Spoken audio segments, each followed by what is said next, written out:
சட்டம் மாறி வந்து மண்ணை முட்டும் காலில் சூழ்ந்து கைகள் தட்டும் வாழியவே தென்னவராட்சி திசைகள் எட்டும் நம்மவராற்றல் விண்ணை முட்டும் எட்டு திக்கும் முரசு கொட்டும் வாழியவே. இது என்ன கூட்டம்? அரண்மனைக்குள் எதற்காக வருகிறார்கள்? ஏதோ நிகழ்ச்சி நடக்கப் போவது போல் தோன்றுகிறதே. ஒருவேளை இது என்றைக்கும் நடக்கும் இயல்பான நிகழ்ச்சியா, அல்லது இன்று ஏதேனும் முக்கியமான நிகழ்ச்சி நடக்கப் போகிறதா? விசாரிப்போம்.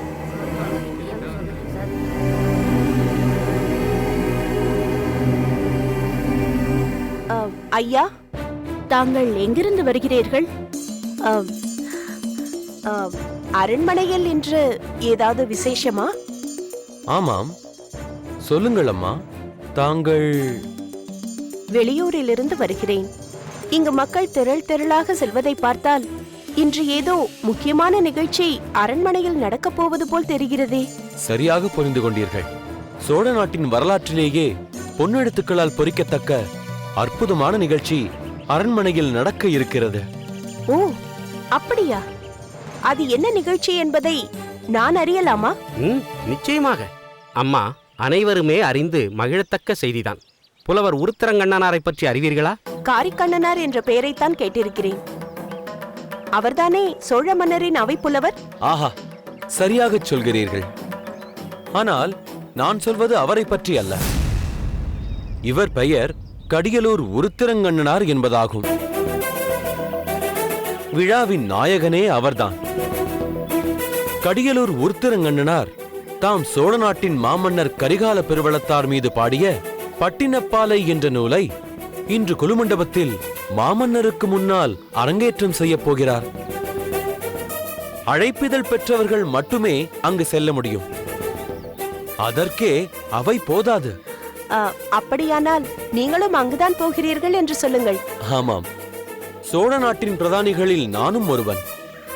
அதனால் முறையாக அனுமதி பெற்று அங்கு நான் செல்கிறேன். இவரையும் என்னுடன் அழைத்து செல்கிறேன். என்னையும் உங்களோடு அழைத்து செல்ல முடியுமா?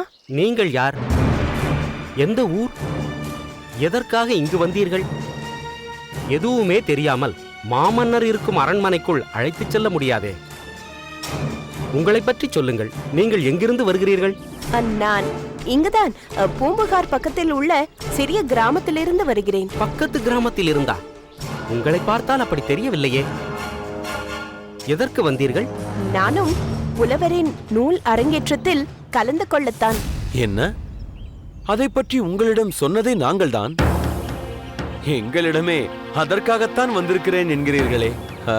அதுவல்ல, நான் சொல்ல வந்தது. வேண்டாம் வேண்டாம், இப்படி முன்பின் அறிமுகம் இல்லாதவர்களை எல்லாம் அழைத்துச் சென்றால் நாங்கள் பிரச்சனையில் அகப்பட்டுக் கொள்வோம்.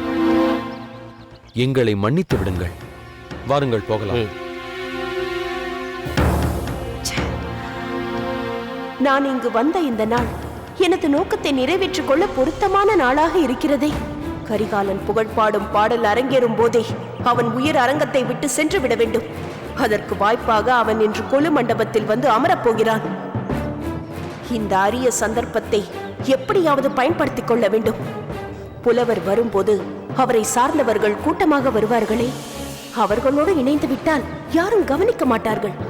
புலவர் அரண்மனை வாயிலுக்கு வருவதற்கு முன் அங்கு சென்று நின்று கொள்ள வேண்டும். புலவர் கடியலூர் உருத்திரங்கண்ணனார் வரும் சிவிகை இந்நேரம் பூம்புகார் கோட்டை வாயிலுக்கு வந்திருக்குமா?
கடியலூர் உருத்திரங்கண்ணனார் வர வேண்டும். புவிவேந்தரை பாட வரும் கவிவேந்தர் உருத்திரங்கண்ணனார்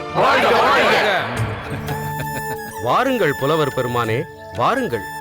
மன்னரின் புகழ் காலமெல்லாம் நிலைத்திருக்க கவிபாட வந்திருக்கும் புலவர் பெருமானே, வாருங்கள். நல்லது. தங்கள் நூலின் அரங்கேற்றத்திற்காக இந்த பூம்புகார் நகரமே விழாக்கோலம் பூண்டிருக்கிறது.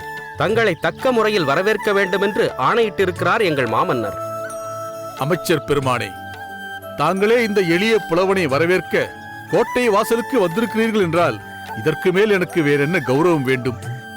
இதற்கே இப்படி சொல்லிவிட்டால் எப்படி புலவர் பெருமானே? கொலு மண்டபத்தில் தங்களை வரவேற்க மாமன்னர் கரிகாலரே காத்துக் கொண்டிருக்கிறார். புலவர்களும் பிரதானிகளும் அரச குடும்பத்தினர் முதல் அழைக்கப்பட்ட தமிழ் சான்றோர்கள் வரை பலரும் தங்கள் தீந்தமிழ் கவிதைகளை கேட்க ஆவலோடு எதிர்பார்த்துக் கொண்டிருக்கிறார்கள். வாருங்கள் புலவர் பெருமானே, வாருங்கள். குருதேவா, தாங்கள் யாரை தேடுகிறீர்கள்? சபாபதி, என்னிடம் உதவியாளர்கள் பலர் இருக்க நான் உன்னை மட்டும்தான் என்னுடன் வருவதற்கு தேர்ந்தெடுத்தேன். அது என் பாக்கியம் குருதேவா.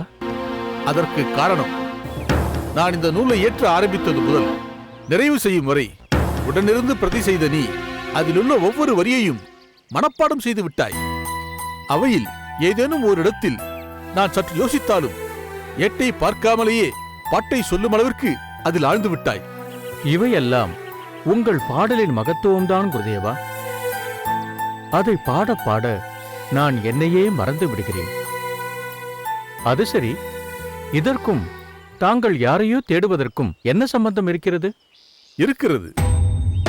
இந்த பாடலை எழுதிய என்னை விட, இந்த பாடலை முழுமையாக மனனம் செய்து பாடும் உன்னை விட, ஏன் யாரை பற்றி நான் இந்த நூலை பாடியிருக்கிறேனோ அந்த சோழ மன்னர் கரிகால் பெருவளத்தாரை விட இதை அதிகமாக சுவைத்து பாராட்டக்கூடிய ஒருவர் இந்த பூம்புகாரில் இருக்கிறார். அவரைத்தான் நான் தேடிக்கொண்டிருக்கிறேன். நீங்கள் சொல்வது ஆச்சரியமாக இருக்கிறதே குருதேவா. பாட்டுடை தலைவனுக்கு மேலாக அந்த பாட்டின் பொருளை உணர்ந்து போற்றும் ஆற்றல் படைத்தவர் வேறு யாராக இருக்க முடியும்?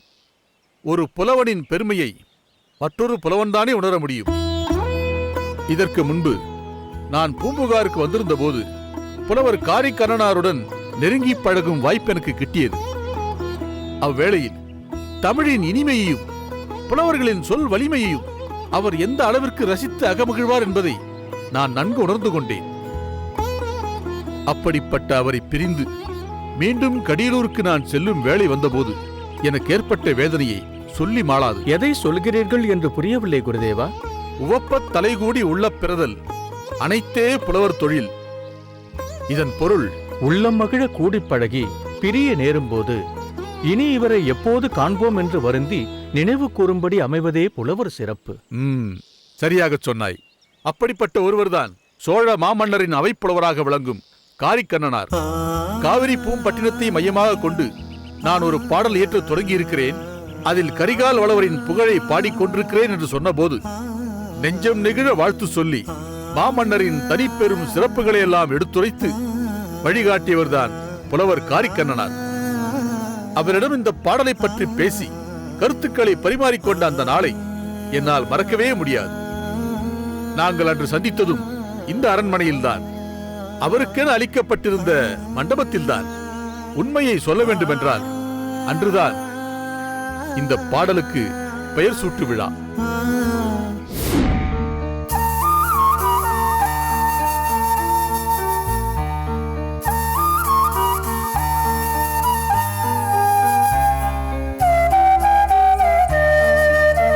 தமிழே வடிவான காரிக்கண்ணனாருக்கு எனது பணிவான வணக்கம். வாருங்கள் உருத்திரங்கண்ணனாரே, வாருங்கள். என்னையா தமிழின் வடிவம் என்கிறீர்கள்? நான் தமிழ் பணி புரிகிறேன் என்றாலும் அவ்வப்போது மன்னரிடம் கட்டளைகளை ஏற்று அரசு பணிகளையும் புரிந்து வருகிறேன். ஆனால் தாங்களோ தமிழ் பணி ஆற்றுவதற்காக தலைநகருக்கே வராமல் எங்கேயோ தனிமையில் அமர்ந்து அதை செய்து கொண்டிருக்கிறீர்கள். அப்படி பார்த்தால் அந்த பாராட்டுக்குரியவர் தாங்கள்தான். ஆமாம், தாங்கள் எப்போது வந்தீர்கள்? இன்று காலையில்தான் வந்தேன். மாமன்னரை சந்தித்துவிட்டு தாங்கள் இந்த நேரத்தில் அரண்மனையில் தங்களுக்கென தரப்பட்ட இந்த இடத்தில்தான் இருப்பீர்கள் என்று இங்கு வந்தேன். தங்கள் கையில் உள்ள ஏடு புதிய ஏடு போல் தோன்றுகிறது. சரியாக சொன்னீர்கள். மாமன்னர் கரிகாலரை பற்றிய நீண்ட அகவற்பா ஒன்றை எழுதி கொண்டிருக்கிறேன். ஆஹா, கேட்பதற்கே மிகவும் மகிழ்ச்சியாக இருக்கிறது. கரிகாலர் மீது நான் சிறிய அகவற்பாக்களாக அவ்வப்போது 1-2 பாடல்களை எழுதியிருக்கிறேன் என்றாலும் நீண்ட பாடலாக ஏதுமில்லை. இதற்கு முன்னால் முடத்தாம கன்னிகார் புறநராற்று படை என்ற பெயரில் கரிகாலர் மீது ஒரு பாடல் ஏற்றியிருக்கிறார். அதை நான் நன்றாக அறிவேன். அதை முழுமையாக படித்த பின்னர்தான் இதை நான் எழுதத் தொடங்கினேன். அப்படி சொல்லுங்கள், அதுதான் முறை. ஒன்றை பற்றி எழுத முற்படும் போது அதை பற்றி அதற்கு முன்னால் வந்த பாடல்கள் அனைத்தையும் நன்கு படித்து புரிந்து கொண்டு பின்னர் எழுத தொடங்க வேண்டும். இல்லையெனில் அவர் ஏற்கனவே பாடியதை தானே இவர் பாடுகிறார் என்று மிகவும் எளிதாக கூறிவிடுவார்கள். அதனால்தான் புறநராற்று படையை மீண்டும் மீண்டும் படித்து அதிலிருந்து மாறுபட்ட ஒன்றை எழுத தீர்மானித்தேன். புறநராற்று படையை பொறுத்த வரையில் அவர் அதில் மாமன்னர் கரிகாலரின் வீர செயல்களையே பிரதானமாக எடுத்துக்கொண்டு அவர் புரிந்த போர்களை பற்றியே நிறைய பாடியிருக்கிறார். தாங்கள் சொல்வதும் உண்மைதான் உருத்திரங்கனாரே. மாமன்னர் தொடர்ந்து பல போர்களில் ஈடுபட்டிருந்த காலகட்டத்தில் அவர் அதை பாடினார். அதில் அவர் பாடிய இருபெரும் வேந்தரும் ஒருகளத் தவிய வெண்ணி தாக்கிய வெறுவரு நோன்தாள் கண்ணார் நன்னி கரிகால் வளவன் என்ற வரிகள் பெரிதும் புகழ் பெற்று விட்டன. தாங்கள் சொல்வதும் உண்மைதான் காரிக்கரனாரே. அதனால்தான் எனது பாடலை ஆற்றுப்படையாக எடுத்துக்கொள்ளாமல் காதலியை பிரிய முடியாமல் தவிக்கும் ஒருவன் பூம்புகாரின் பெருமையை பல பாடல்களாக பாடி அத்தகைய காவிரி பூம்பட்டினத்தையே எனக்கு தந்தாலும் நான் அவளை விட்டு செல்ல மாட்டேன் என்று சொல்வதாக அமைத்துக் கொண்டேன். ஓ, அப்படியானால் இந்த பாடலுக்கு 5 நெறிகளில் பாலை திணைக்குரியதாக பாடப்போகிறீர்கள் இல்லையா? ஆம் காரிக்கரனாரே. ஆனாலும் ஒரு பட்டணத்தின் பெருமையே பாடல் முழுவதும் சொல்லிக் கொண்டிருந்தாலும் அந்த பாடல் நிறைவு பெறாது. அந்த பட்டினத்தை ஆளும் மாமன்னரை பற்றி பாடினால்தான் அந்த பாடல் நிறைவு பெறும். பாட்டுடை தலைவனாக கரிகால் சோழர் விளங்கும் போது பாடுவதற்கு தானா போதுமான பொருள் இல்லாமல் போய்விட்டது. அப்படி சொல்வேனா? என்னுடைய தயக்கம் எல்லாம் புறநராற்று படையில் முடத்தாம கன்னியார் பாடியதிலிருந்து மாறுபட்டிருக்க வேண்டுமே என்பதுதான். அதனால் என்ன? அதற்கு பிறகு போர்க்களம் காண்பதில் இருந்து விடுபட்ட பேரரசர் நெற்களம் காண முனைந்த வரலாற்றை பிரதானமாக எடுத்துக் கொள்ளுங்கள். சோழ நாட்டின் காடுகளையெல்லாம் அழித்து நாடாக்கினார் கரிகாலர். குளம் வெட்டி குடிகளை வாழ வைத்து நாட்டின் செல்வத்தை பெருக்கி செங்கோல் செலுத்தினார். உறையூரை தலைநகராக கொண்டு அதை புதுப்பித்தும் விரிவாக்கியும் வளப்படுத்தினார். காவிரி கடலோடு கலக்கும் சங்கமத்துறையான பூம்புகார் மீது மிகுந்த ஈடுபாடு கொண்ட மன்னர் அதையும் சோழ நாட்டின் தலைநகராக்கி வணிக வளர்ச்சிக்கு வழியமைத்தார். அப்பப்பா, சில நொடிகளில் பல செய்திகளை கூறிவிட்டீர்கள் காரிக்கரனாரே. கரிகாலரின் மரச்செயல்களை பாடினார் முடத்தாம கன்னியார், அறச்செயல்களை பாடினான் உருத்திரங்கண்ணன். காடு கொன்று நாடாக்கி குளம் கொட்டு வளம் பெருக்கி கோயிலோடு கொடிநெறியி என்று பாடுகிறேன். ஆஹா, அருமை அருமை. கருத்துக்களை சொன்ன மறுகணமே அவற்றை கவிதைகளாக பாடும் தங்கள் திறன் என்னை மெய்சிலிர்க்க வைக்கிறது.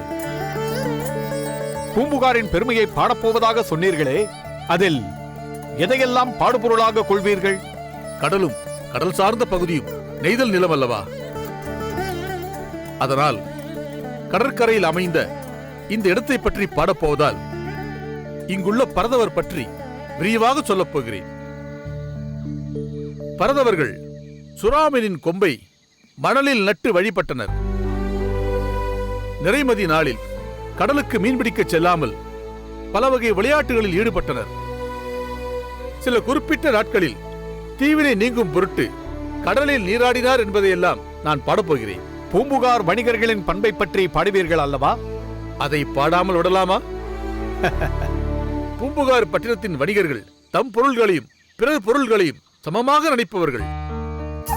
கொள்வது மிகாமல் கொடுப்பது குறையாமல் வணிகம் செய்பவர்கள். ஒரு பொருளை விற்கும் பொழுது அதனால் தங்களுக்கு கிடைக்கும் லாபத்தை வெளிப்படையாக சொல்லி பொருள்களை விற்பவர்கள். இவற்றையெல்லாம் பாடி இதன் நிறைவாக தாங்கள் என்ன சொல்லப் போகிறீர்கள்?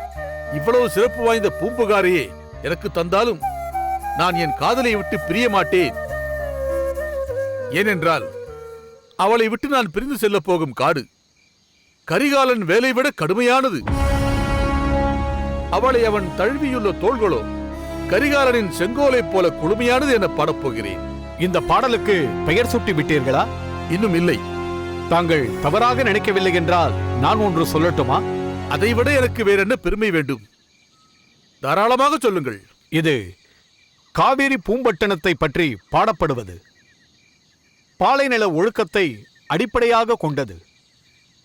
அதனால் பட்டினப்பாலை என்ற பெயர் இதற்கு பொருத்தமாக இருக்கும் என்று நான் நினைக்கிறேன்.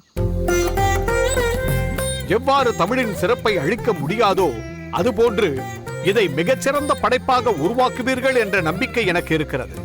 நீங்கள் இந்த பாடலை முழுமையாக இயற்றி பேரரசர் கரிகாலர் முன்னிலையில் பூம்புகாரின் கொலுமண்டபத்தில் அரங்கேற்றம் செய்ய வேண்டும். அதை நான் அருகில் இருந்து கண்குளிர கண்டு காதார கேட்டு மகிழ வேண்டும்.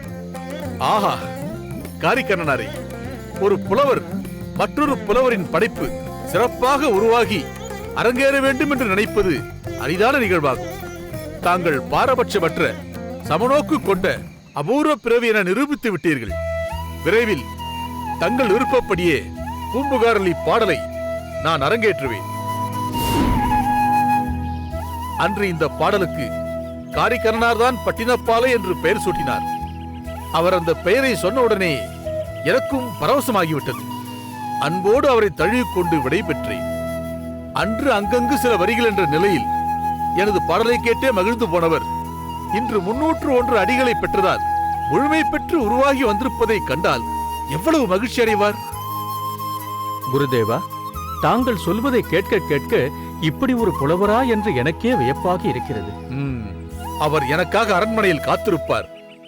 சோழ மாமன்னருக்கு அருகிலே அமரும் உரிமை பெற்ற அவர்